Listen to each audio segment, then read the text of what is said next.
咁大家可能上個禮拜日咧都有機會聽過呢一隻歌㗎啦。大家有冇睇節目先？有㗎係咪？唔係聽完一隻歌就冇聽㗎。OK， 有睇晒嘅。好咁咧呢一隻歌啊就係、希望大家都會中意嘅歌啦。咁我喺無論喺電視上喺 YouTube 上都收到好多大家嘅鼓勵。咁就所以咧趁呢個機會再送一次俾大家，用背脊唱情歌。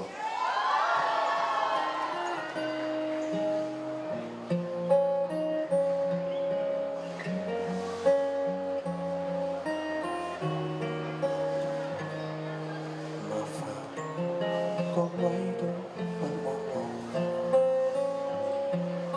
望住我怎麼敢去唱情歌？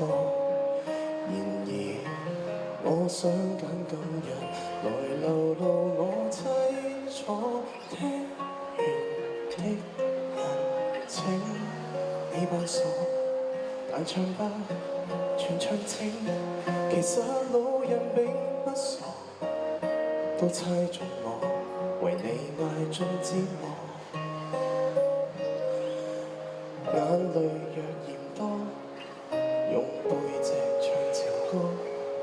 難道從後腦可以望穿我心裏痛什麼？正面像全裸，這醜的刀就別來督破。願這歌比到一轉背，人間都忘掉我。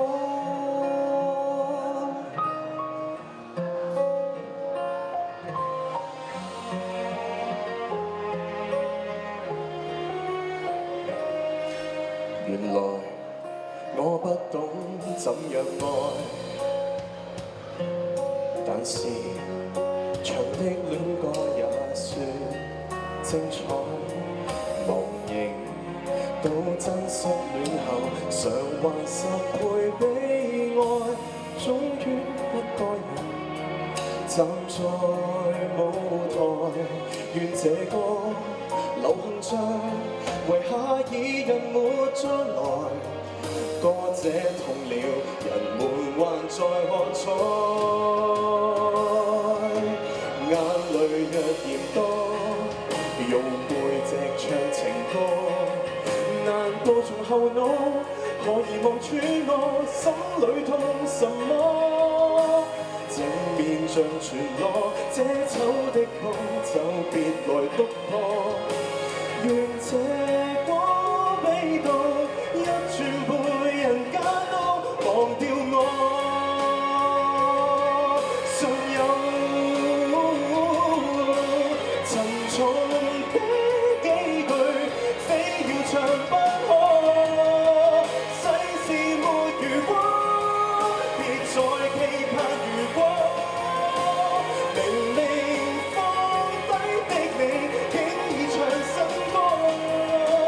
我常在如此不知走着着別離開我，失去你，唯有燈光為佢喜歡我。Thank you， 多謝。呢個唔可以。好多謝大家再次介紹自己啊！我係 Ryan 馮天志 ，Thank you，多謝。